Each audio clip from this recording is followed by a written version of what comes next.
Hello, my name is Michele, and you're listening to Profit is a Choice. Joining me today is Traci Reuter of Divine Social. Her firm supports businesses in growing their brands through authentic, meaningful social advertising. We're going to be discussing Facebook and Instagram ads. So we're going to look at the difference between an organic post, a boosted post, and then paid advertising. Listen in if you think your company is ready or might soon be ready for digital paid advertising. Every day, empowered entrepreneurs are taking ownership of their company financial health and enjoying the rewards of reduced stress and more creativity. With my background as a financial software developer, owner of multiple businesses in the interior design industry, educator, and speaker, I coach women in the interior design industry to increase their profits, regain ownership of their bottom line, and to have fun again in their business. Welcome to Profit is a Choice. Hey, Traci, welcome to the podcast.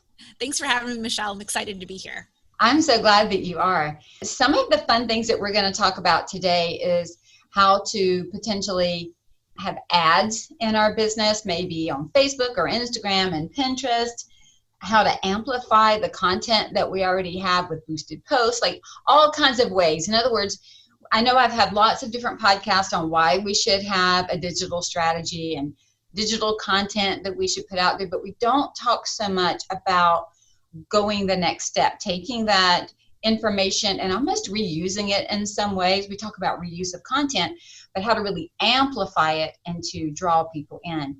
And so that's going to be kind of our topic. But what I would love to do before we do that is have you introduce yourself, your company, and what it is you do, and tell us how you started it. Yeah, I'd be happy to. So like you said, my name is Traci Reuter, and so my agency is called Divine Social, and we're a paid social advertising agency, and we specialize in the main social platforms. So Facebook, Instagram, Pinterest, Snapchat are the big ones right now. And for the last 5 years, we've been running paid social advertising for all sorts of different brands, coaches, consultants. We've done e-commerce. We've run millions and millions of dollars worth of advertising. And it's something that I thought I would never do. I had a podcast for several years where we actually taught digital marketing and, over 400 episodes. And out of that kind of came this agency that was honestly very unexpected, but it's been incredibly gratifying. Part of the reason, Michele, is because I realized in teaching digital that most business owners didn't have the bandwidth to effectively learn the skills and execute the skills and run a company. And so that's where the agency came out of, was that desire to serve these amazing entrepreneurs.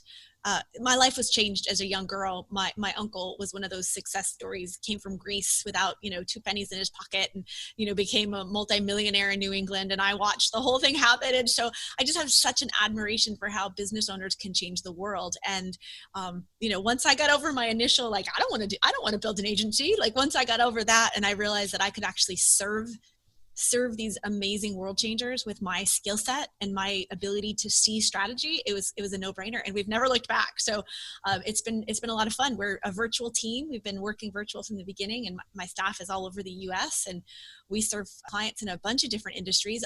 A lot of our clients, though, are in the creative industry. So whether it's in the interior design industry, we do a lot with some big brands that you would find in Michael's and Hobby Lobby and those types of things. And it's just been really fun to be able to work with such amazing people with creativity. You had mentioned to me in a conversation that we had prior to this and in some of our back and forth about you had implemented Profit First in your own agency. Tell me a little bit about what things looked like prior to that implementation of Profit First. Were you profitable? Were you trying to figure out where things go? What was it that was happening that made you think there needs to be a better money management system such as Profit First? Well, it actually goes way back, way before my agency even existed.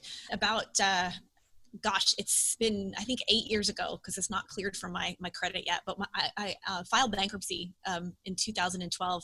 My husband has had Parkinson's for almost 20 years, since we were 29 and 34. And through just all sorts of medical expenses, brain surgeries, all that, we ended up filing bankruptcy. And it was very traumatic. I kept trying to tell myself, the average millionaire files bankruptcy 2 or 3 times. And that's not comforting when you're going through all this. No. At all. It is not comforting. So when I started the agency at first, it was just me. And it was the first time in a long time that my own business was really profitable. And when I say profitable, I mean like money was coming in, like, oh, I think we can actually pay bills and live off of this. And so I started to get really nervous about not wanting to repeat the same mistakes. I mean, some of the things that happened with the bankruptcy were mistakes and some were out of our control.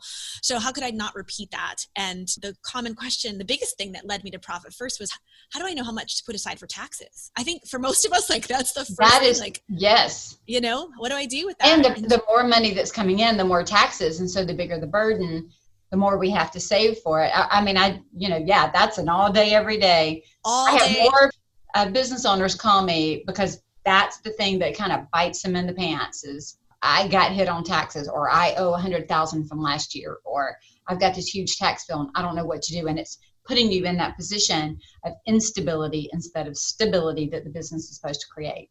Exactly. And stress, like, oh my gosh, stress. Like it's ironic, when I started the agency, when all this started, I was in the middle of battling stage 3 adrenal fatigue. So it was like 3.5. I was on the cusp of adrenal failure.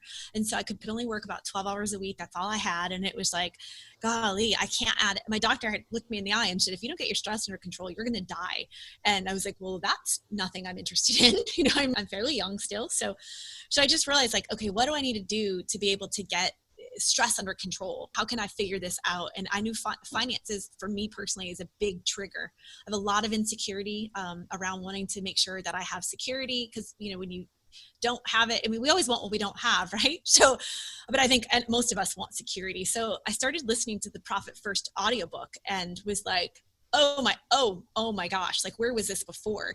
And so started like running the numbers and looking at it. And it felt at first like it might be a little bit impossible. And since our bankruptcy, I'd been using this software called You Need a Budget, or YNAB. YNAB. Mm-hmm. Yeah, YNAB. So that's been the software I've used. And I knew about like the envelope system and that was working for me. So I am one of the Profit First devotees who does not use multiple bank accounts, but I think it's a really good idea. For most people, I think it's a really good idea.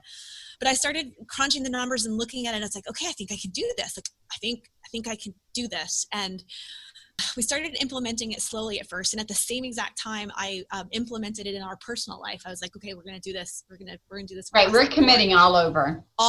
And then I still had my podcast at the time, which the show is on hiatus right now, but it's been around for almost 6 years now. We had some finances coming through there. So I implemented it over there as well, and just started slowly but surely doing that across the board. And it's been absolutely life-changing. It's allowed me to be able to really know, number one is I've got all the allocations. We've got our profit allocation. I'm getting a paycheck consistently and it's getting bigger, which is wonderful, because there was a time as the owner where you don't take a paycheck and your staff gets a paycheck, but you don't. So now it's like, that's not healthy and not okay. And so it's allowed me to see how I can make decisions to grow the company, how I can comfortably add staff.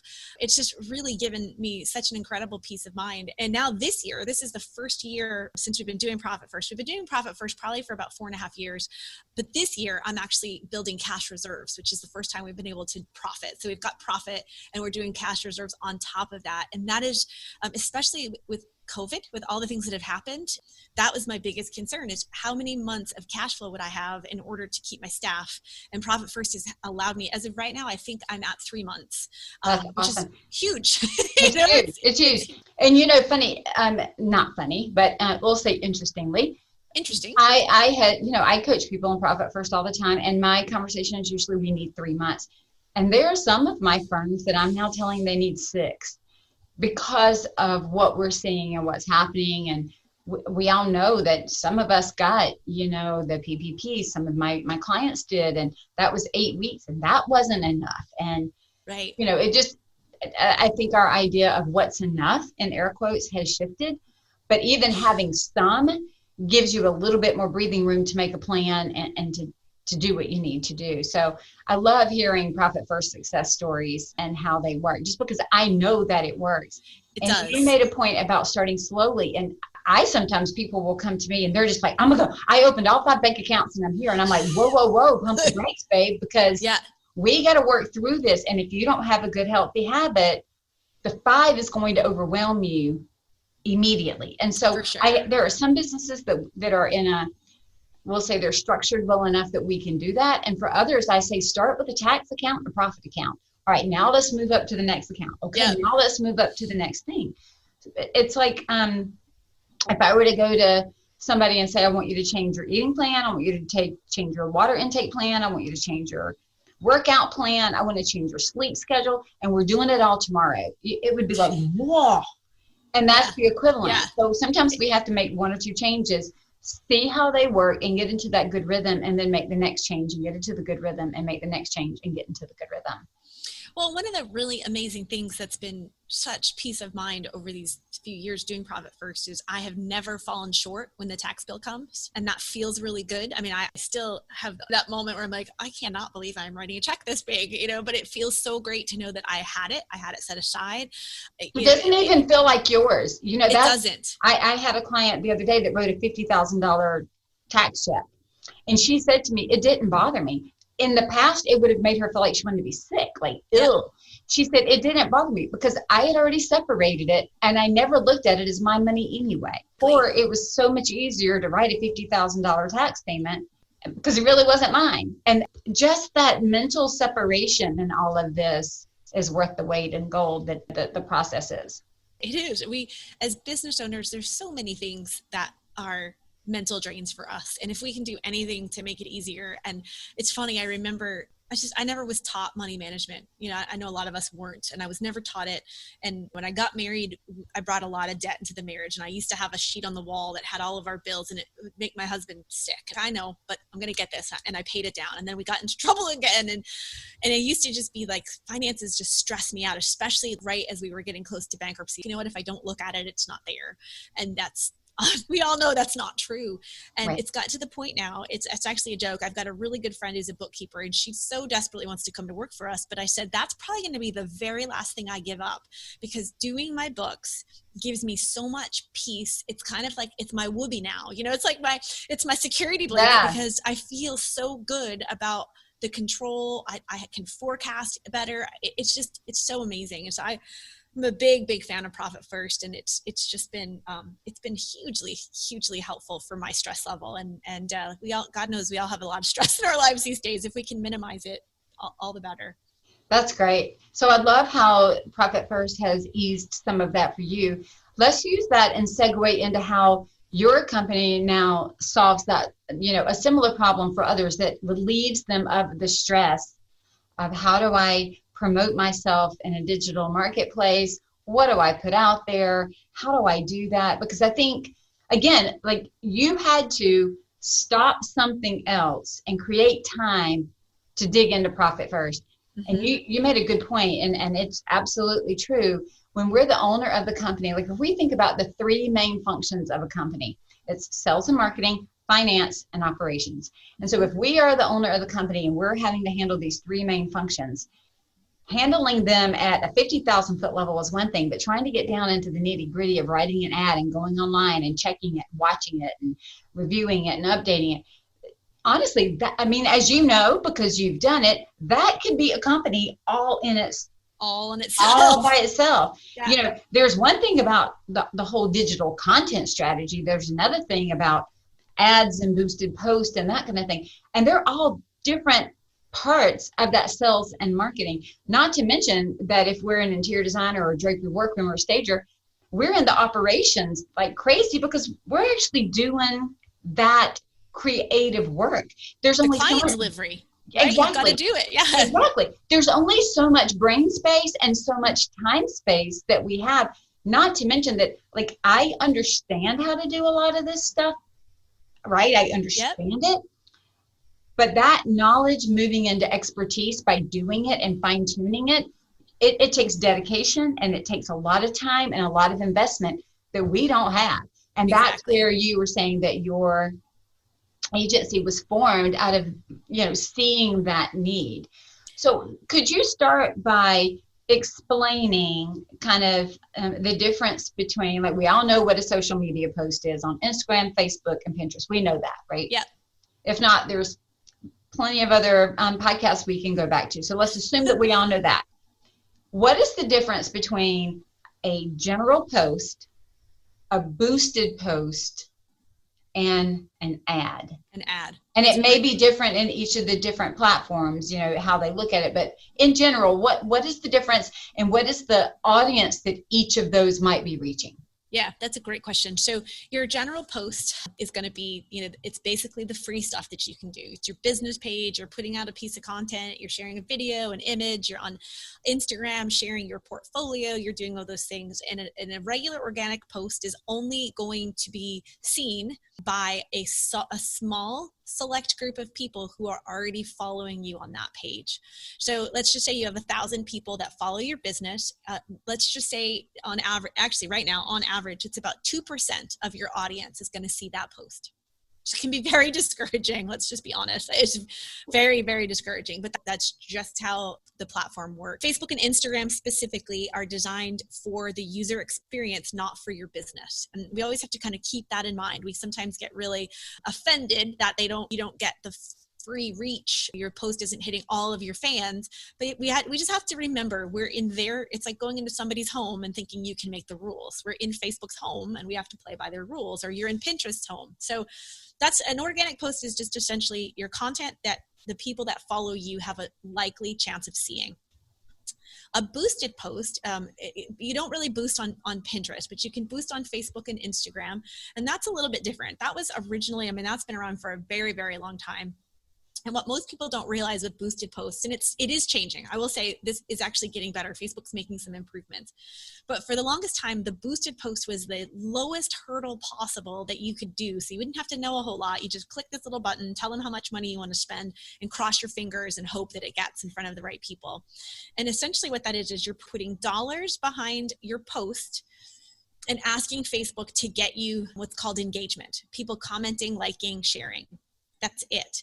Used to be that you really had very, very little control over who saw that. It might be your fans, it might be people in a geographic area, but you had very little ability to fine tune that. And for a lot of people, a boosted post it's a good way for them to dip their toe in the water. I do not recommend it, but again, like, no shame if that's where your comfort level is, because this can be a little bit technical. Whenever you start talking about advertising, this becomes challenging because it's costing us something, right? It's totally, I think in life, and you're a coach, Michele, so you know this concept, right? What you lack in financial resources, you have to make up in elbow grease, right? And right. Then when you lack time, like if you lack something in time, you can make it up with finances. So, it's just one of those things. Well, I love that, because people ask me all the time, what should my marketing budget be? And I ask the question, do you have more time or money, or more money or time? Mm-hmm. Because that is going to impact how we look at your marketing budget. And when we're starting, it's usually I have more time than money. Exactly. And I know sometimes we're in a situation where it's like neither. It's like, well, then the answer is time. That's just how it is, right? So it does get a little tricky. People get a little nervous. My co-host of the show, my podcast, when I first started to really dig into paid social, it made her so nervous because she felt like it was going to Las Vegas and putting everything on black. She felt like it was gambling. And I think sometimes if you don't really understand, it's not so much if you don't understand how to do it. It's more about if you don't have a strategy. If you don't have a strategy in what you're doing, then it very much is like putting all on black. So I'm a big believer in strategy trumps tactics, because tactics change kind of like the weather. So I tend to teach strategy. I'm not somebody you want to follow on the socials if you want to know the latest tactic, because I'm not the one to teach you. I can send you to some great places for that. So boosted posts is just kind of a way to, hit a button and try to get engagement. So if you want to get somebody to sign up for a lead magnet, or you're trying to get an appointment, or that is not the ideal way to do it.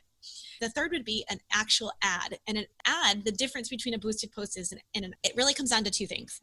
It comes down to the advertising objective, number one. And number two is the ability of who you're going to target with that advertising objective. Those are the two main things, if I want to just keep it really simple for the listeners today. So the ad objective there are so many objectives on both Facebook, Instagram, Pinterest, Snapchat. You might just try.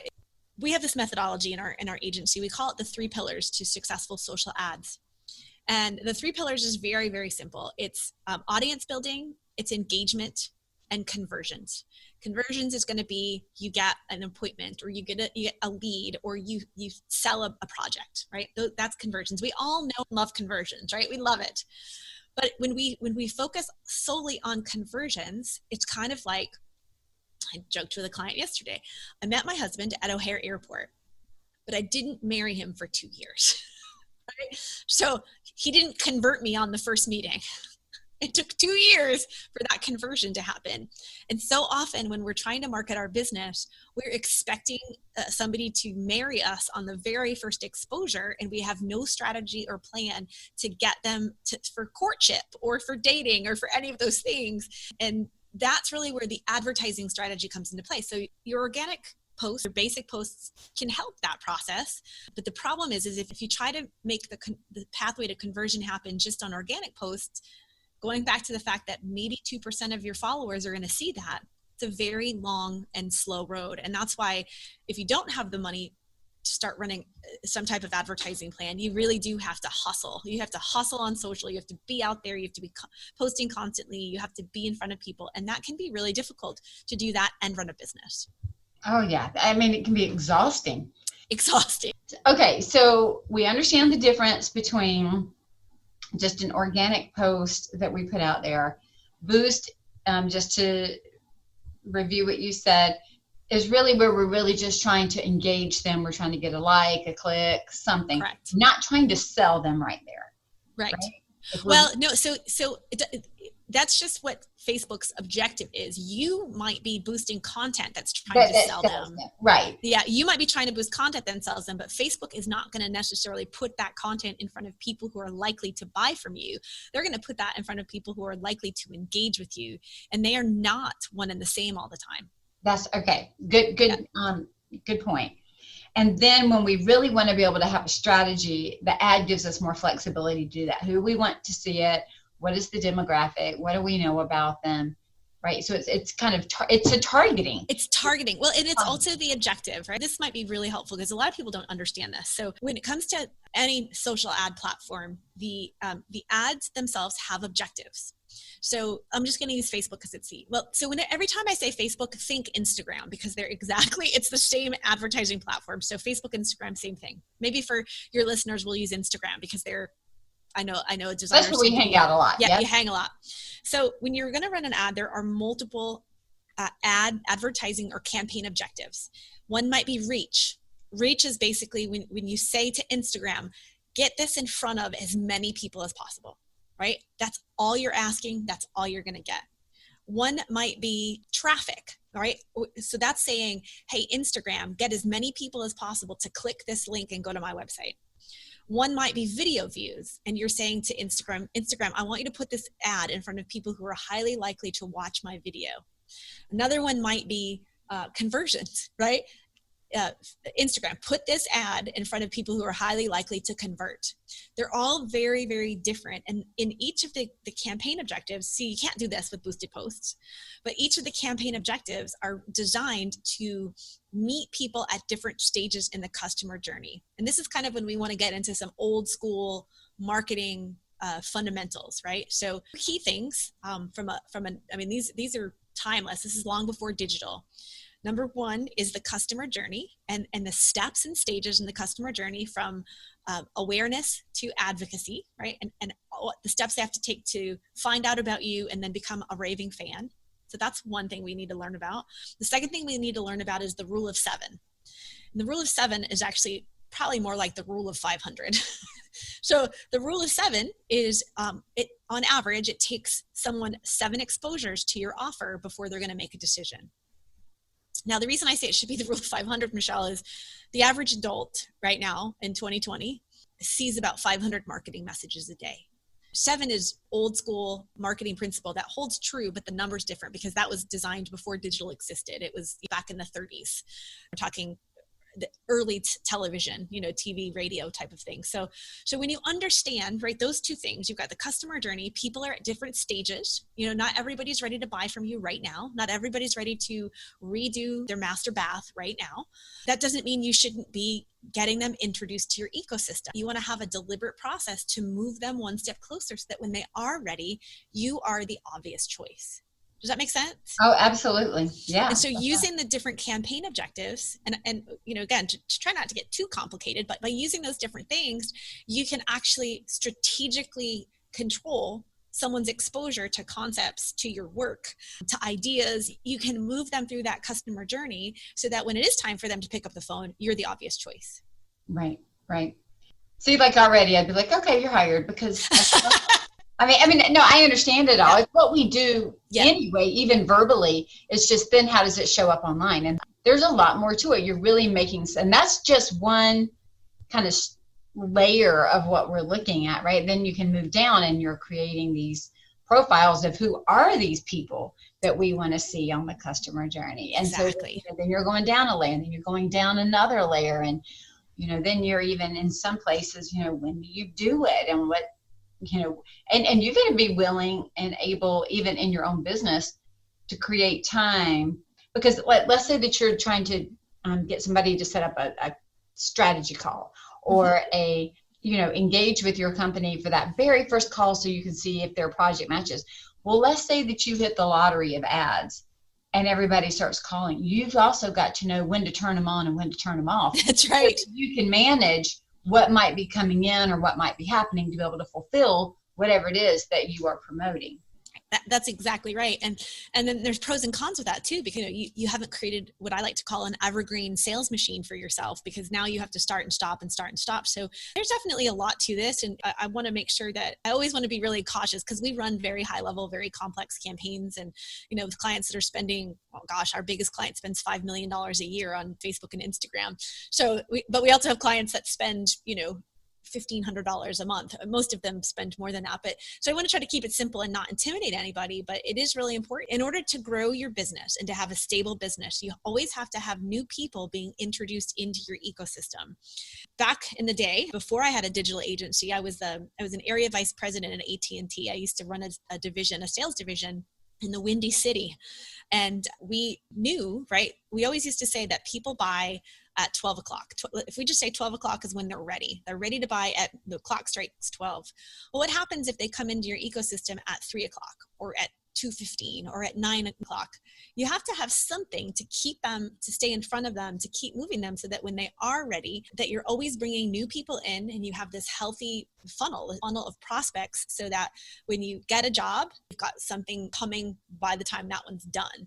And that's also, we talked about stress earlier with the finances, but that helps lower your stress. If you know that 6 months from now, you're booked out solid, like you'll sleep good at night. But if you don't know you're booked tomorrow, like that is stressful, right? So using paid social can really help build a machine for you so that you're always moving people through at different stages. And that's really important. It's really important for the long-term health of a business. All right. So let's say now that we have a little bit more money than time. How do we make a decision on how much budget we should put towards, let's just talk about ads. Okay. Yep. We're going to spend the money. Let's just go ahead and go for the big boy here. How much money how do we determine how much to put towards it? So that's a difficult question to answer. Honestly, I get asked this constantly, and this I can promise you that number of $5 million for the year scares people. It would shut. For sure. Well, it's going to shut people down. down. I don't even make $5 million a year, so there's no way I could put it out there. Me neither. Many independent micro businesses, because even the word small business is like 5 million and under. Yep. So let's say micro businesses, $1 million, $2 million, or even 500,000 for total revenue, right? Those are still really nice, great businesses. How do they? Excellent businesses. Can they even engage in all of this? Because the idea of spending multiple thousands a month, I better have a killer ROI on that, because if I'm throwing not only the ad portion, but many of them are paying somebody to create the content, Yep. Then also create the ad plus the spend. That starts mounting up really, really quickly, because you're also paying somebody else over here probably to implement your organic strategy. Oh, for sure. You probably have someone on staff or you're outsourcing it. There's no question. So let's kind of talk about how a lot of our clients started. So, and just for perspective, the client that that spends $5 million a year, and we took them over, they were spending $1,500 a month. So that's how much they've grown over the years by having a intentional strategy. That's the key. Is one of the biggest challenges I see with boosted posts is people that do that is there's no actual strategy. It's kind of that I'm going to throw as much stuff up against the wall and I'm going to hope and pray that something sticks. And that's frustrating. And then you're feeling like you're losing money because there's not an actual intentional strategy. Good old Jello method, right? Yeah, exactly. Exactly. I'll try to come back to the budget question in a minute, because I think that's very unique to the business. So first of all, I think number one is you really need to have a long-term mindset for this. So let's just say you're using profit first. Okay, well, let's hope that you are. If you're not, you should. So one of the things I have, when I do our budget, is I have a line item for advertising, and I try to use 10% of our net income. I put aside to that. Of like your... Not of top line, but net. So I use it off of net income. So after I take out like contractors and all that stuff, it's net. So that's just a rule of thumb we use. So that might work for you. It might be 5%. You've got to start where you can start. Okay. And the biggest thing is, as I would suggest, make a mental commitment for 6 months, at least 6 months. If you can make a mental commitment, so you start to do the math and say, okay, I can put aside $1,000 a month for 6 months. That gives you a $6,000 budget for 6 months to use. Now, there's a concept in all advertising. Billboard, radio, newspaper, digital, you name it. This is from my perspective, right? This is as an agency owner working with clients. Right around the third invoice, so right around the 90-day mark of us working with a client or anybody, this isn't unique to my company, we call it the chickening out period. It's right around the time where all the seeds that we've planted, all of the work that we've been doing in the ads are getting ready to sprout, but they hadn't sprouted yet. And typically we get stressed out, we chicken out when we cut the cord. I cannot tell you how many times I've seen it personally. My peers have told me about it. My mentors have talked about this. This is a common thing when it comes to advertising. So for example, in our agency, we have a minimum commitment of 4 months, and it's purposely to get them past that 90 days. But I know if I can keep you calm for 90 days, we're going to have fruit from all of the effort that we put out there. So whether you're doing it yourself or you're hiring somebody, commit to 6 months. Figure out what you can comfortably spend if you don't make a single dime, Michelle. That's the key. And for some of you, that's going to be like Vegas. That's exactly where it feels like Vegas. Yeah. So the answer it might only be $100 a month, and that's okay. That's okay. You have to start somewhere, right? There's a saying that you don't despise the days of small beginnings. So it's okay if it's $100. It's okay. And that's why I never answer the question like you should spend this, because I think right. And I do know that it does vary, but I love that there is a strategy behind what can you do. And I know that you use the term net profit, but I'm thinking that if we were looking at the full-on P&L, we're talking gross profit, because total income minus cost of goods. You're not taking out all of your cell phone expenses. Correct. Yeah. So if we were to look at that gross profit or that real revenue in first, that number that we start to allocate in all the 500 ways, right? Yep. If we look at that number, and if we look at 10% and think I would be willing to give this a try for 6 months with 10%, and that makes us feel like we can't do it, maybe we go down to 8, maybe we go down to 5. Let's say we look at 5 and we go, okay, this is, to your point, let's say it's $6,000. I am willing to give this a shot for $6,000. Correct. And say that we hold on the full 6 months, okay? And we do that. And that we're working with somebody who knows what they're doing, so we're not out there putting out junk ads that are just chewing us up with our money, because that can happen. And I've seen that can happen a lot. And so we've invested that $6,000 in doing the ads and doing them correctly. What is it that we could expect if it's done well? And I know that results are not the same for everybody. I know that. We all know that. What kind of things, what should we be looking for to see if it is a good investment, and if our ad is really getting what we want to be getting? Is it reaching who we want to be reaching? How do you know? Assuming that the ad was done correctly, targeted correctly. So I'm going to step back one more time, and then let's come back to that, because I think that's an amazing question. I think it's an important question. let's say we allocate this budget, right? You're comfortable with it. You can commit to it. You're not going to lose sleep at night. You're willing to gather data. You're willing to test you're willing to test, right? You've got to think about that initial, if you've never run ads before, you have to think about it as doing market research. You're doing research on what people are responding to, what content people are responding to, what messaging. So there's a lot of testing that happens in marketing. And so think of it. So first you think of it that way. Secondly, what you want to do is that money that you're comfortable putting out there to gather data, what you want to do is you want to split it about 80-20. So about 80% of your budget should be just in the audience building and engagement. So when I talked about the 3 pillars, and I have a free little mini course that your listeners can download. If you go to my website, divinesocial.com/profit, I have a download that they can go through this mini course, kind of talking through the 3 pillars. It's really with a worksheet and everything. So about 80%. And I'll put that in the show notes too. Is it good? Okay, excellent. So 80% of your budget you want to devote to audience building and engagement. And this is where you're going to get all these new people into your ecosystem.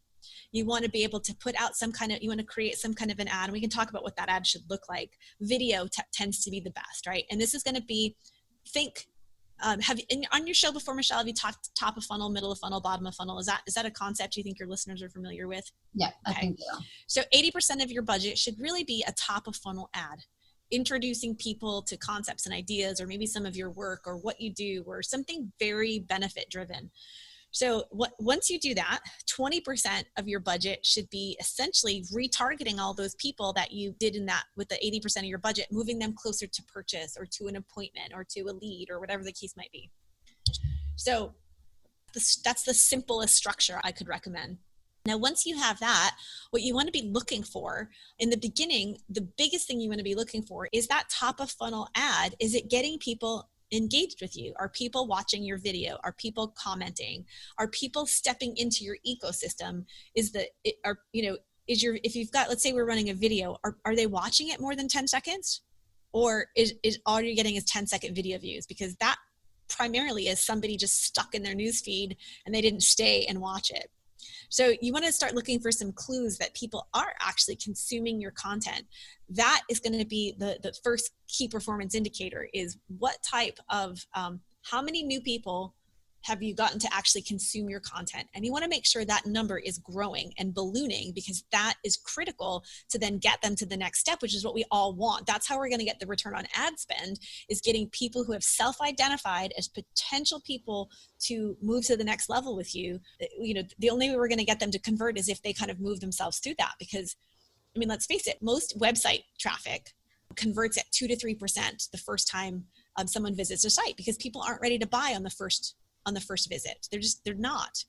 So you might run an ad that's only conversions, and you might convert a couple and then it stalls out because you just got all your low hanging fruit, and now you have no strategy to get the higher up fruit into the low hanging fruit. And that's what this 80-20 does. Okay. Does that make sense? Yeah. Yeah. So, I mean, a great example, we just bought a house in Florida, and it's the first time in my life to live in the South, my first time having a pool. Like I feel like I'm adulting for the first time. And we have a pool cage. In Florida, you have pool cages. Otherwise, you don't enjoy your pool, right? So I happen to get served up an ad. I need my pool cage rescreened. I've got stuff everywhere. And I happen to get served up an ad, and it was perfect timing. It was like they had me bugged in the house. They knew what was happening. I was an example of somebody who was ready now. Actually, that's not entirely true. The first time I saw the ad was about 6 weeks before I was ready. And I remember thinking, gosh, I wish I could have saved that, because now I can't remember that company's name, and now I'm ready. Well, it popped back up on my newsfeed again. Thank goodness the guy had turned his ad off. He turned it back on, and I was able to connect with him. But if he hadn't have done that, he would have missed me, because I wasn't ready then. And he went away. There was no communication. I didn't get put in his funnel. Nothing happened for him to recontact me. But because he turned his ad back on, I was able to be ready now and buy. But most people aren't ready now when they see your ad. They're not. Let's talk about that timing then. So, yep. So then it may be that we do have a strategy where we turn ads on for a while, and then we turn them off, and then we turn them back on, or that we change the ad up, or that we move them through the funnel, not that we just leave them hanging. If they could tell that you had consumed it, Yep. Maybe he only had the 80% strategy and not the 20%. And not the 20%. Well, in this case, he was the 20% and he didn't have the 80.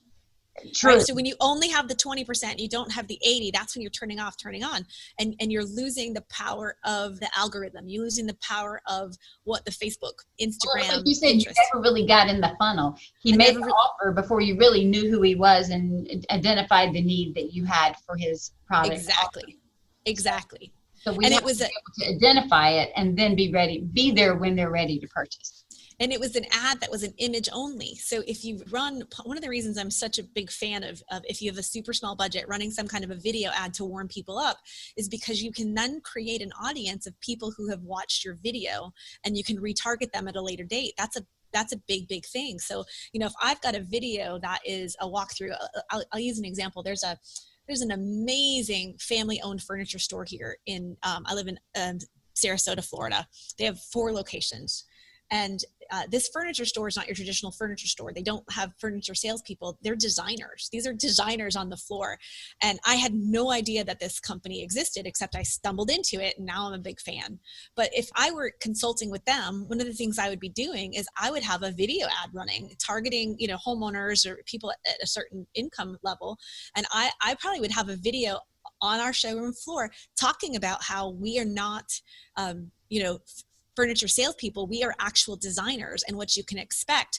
And then that would essentially create a video audience. If I got sucked in and I'm watching this amazing video with these beautiful pieces that are unique and not cookie cutter, they could then retarget me with their next sale. Right. So, I know that's a little bit different than your average designer, but that's just an example because it's different. Because now by me watching that video, I would then be pulled into their funnel. Even though I'm not hitting their website and I'm not a lead, I'm in their video viewer audience, and I can now serve up an ad to people who watch my video and move them through the process. And this is what I mean by having an intentional strategic plan and not just, let me hit the boosted post and hope and pray that this converts. Let's say that we're business owners.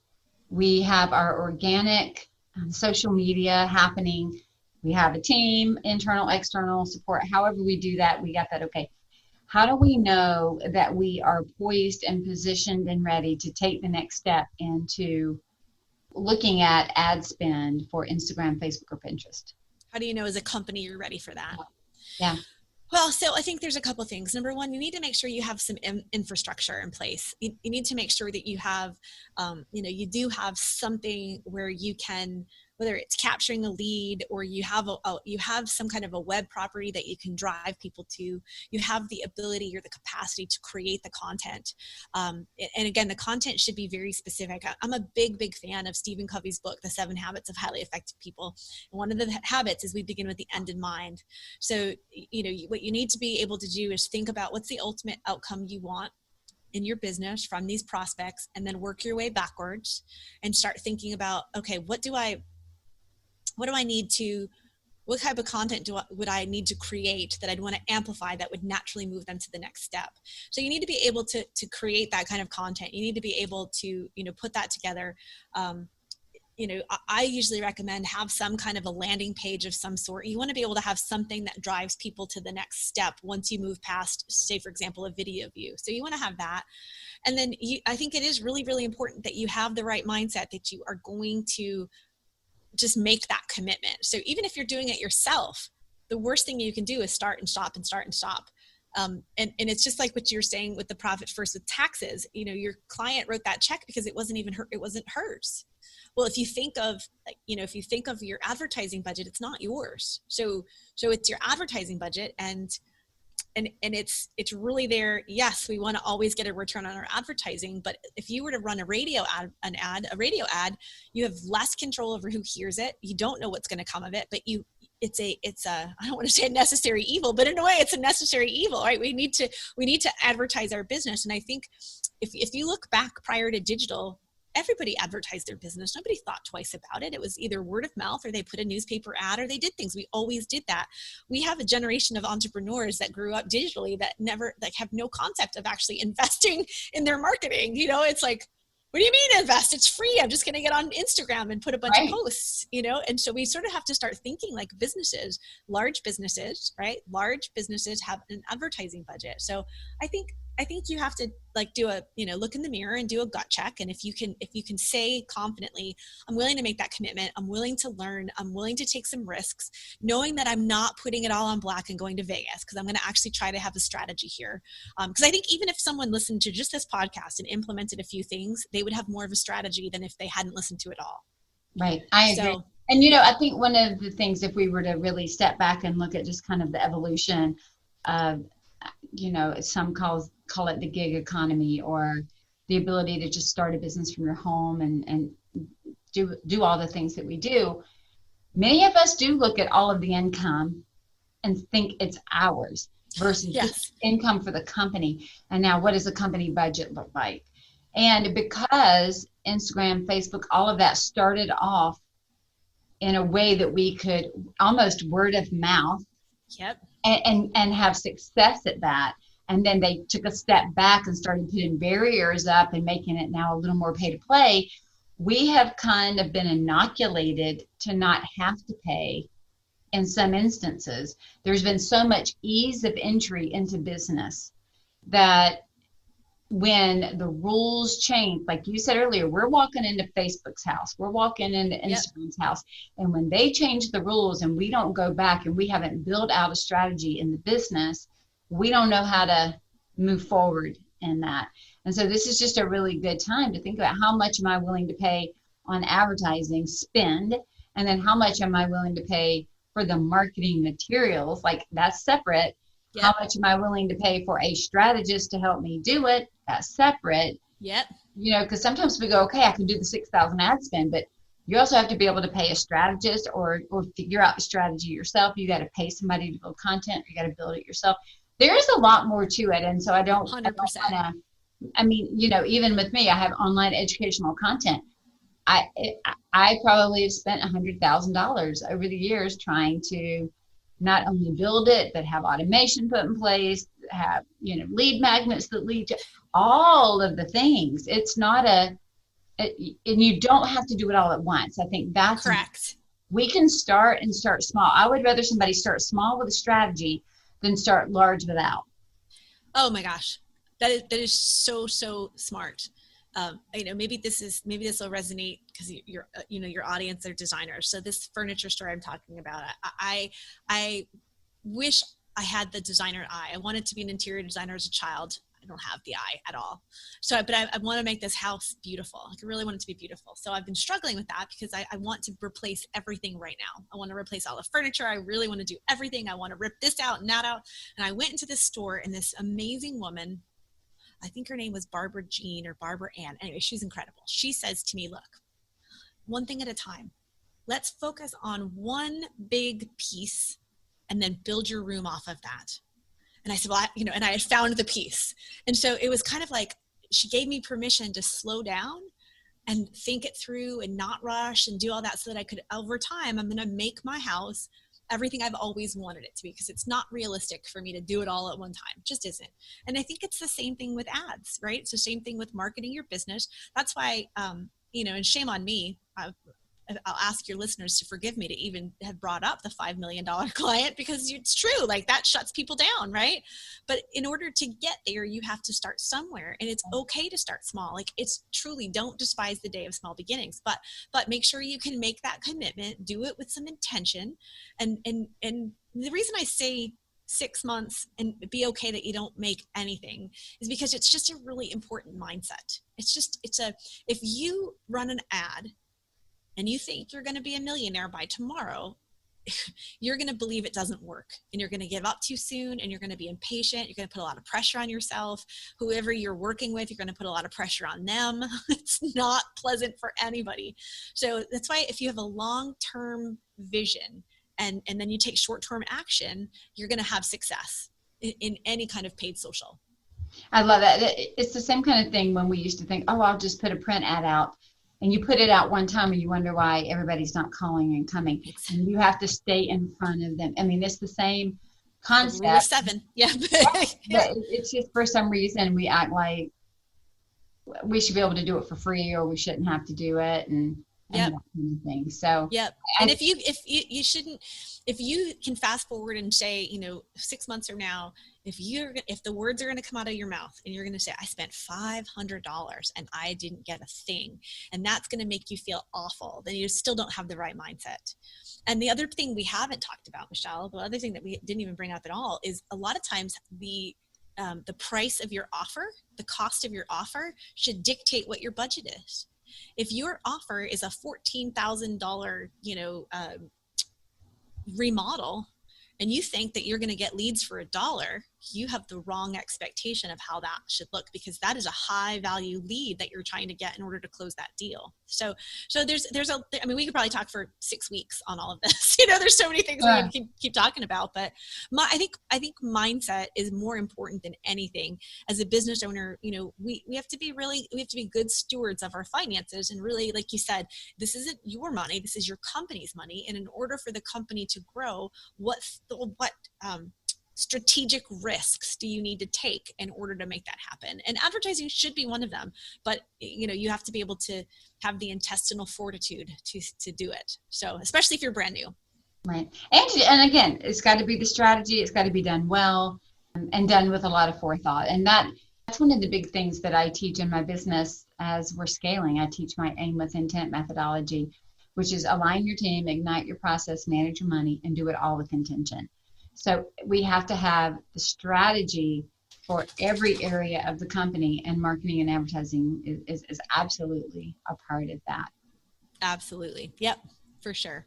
Traci, thank you so much for sharing so much today. And you know what? I'm not bothered by the 5 million client. I think it's awesome to know possibilities. It may not be the possibility for me based on the type of business I have, but even knowing that is a possibility, from, like you said, $100 to 5 million, and the thought that they came in spending $1,500 a month, and then we're able to move up to 5 million a year, tells me that there's such a huge growth opportunity, and it must have been working for them, or they wouldn't have kept putting more money towards That's it. Right. That's right. So when you look at it from that, ours might be $100 a month to $1,500 a month. That might be our equivalent, but that means that we can trust that is working, we wouldn't keep moving up the budget.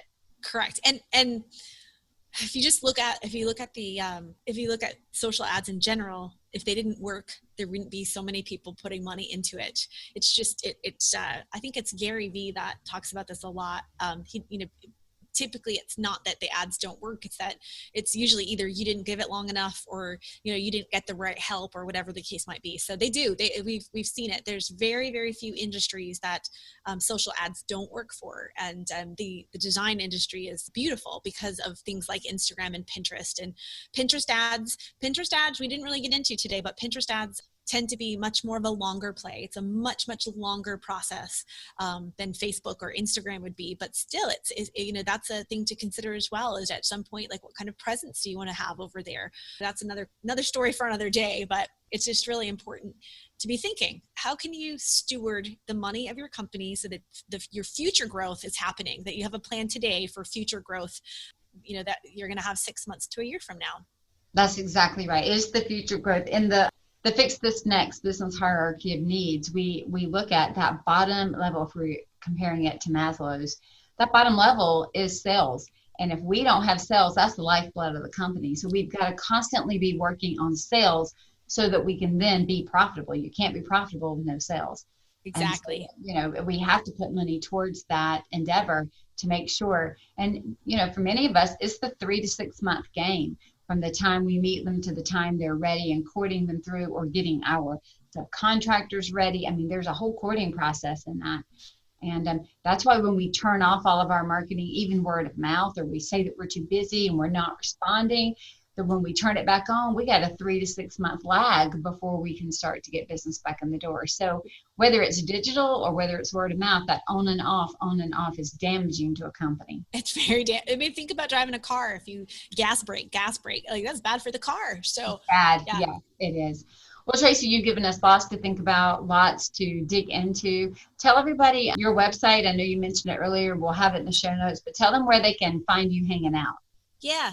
So You can find me pretty much in most of the social channels. Lately, we've been a little quiet because we've been so busy as an agency, but our website is divinesocial.com. And if you go to divinesocial.com/profit, I've got the free mini course of our 3 pillars to successful social ads. And then if you are a listener that you've been listening to this and you're thinking, I'm already running traffic, one of the things that I'll do, Michele, is if you're running traffic and you're spending, if you've got a budget of at least $3,000 a month, so if you're on the higher end, then I'll do a 15-minute complimentary audit of your account to give you some feedback. The only reason I can't do it lower is it's just there's not enough stuff there for me to dig into. But if that's you and you want to pick my brain, I'll give you 15 minutes. I'll pick through some of your things, tell you where you might be able to shift from that to that 80-20. And you can just email me direct at traci@divinesocial.com. And I'm happy to do that. So that sounds fantastic. Thank you for that. And I'll make sure all of that is in the show notes. And again, thank you for your time today. It's my pleasure. Thanks for having me. It was so great chat. Creating a marketing and advertising budget is definitely something we need to consider as we grow our businesses, along with identifying the social channels where our ideal clients are hanging out. Take some time to be intentional with a strategy for your company. If you need assistance because you feel like the business is outgrowing you and maybe you're running to catch up, reach out and set up a discovery call with me. I'd love to help you. You can do that on my website at scarletthreadconsulting.com. Be strategic and intentional because profit doesn't happen by accident.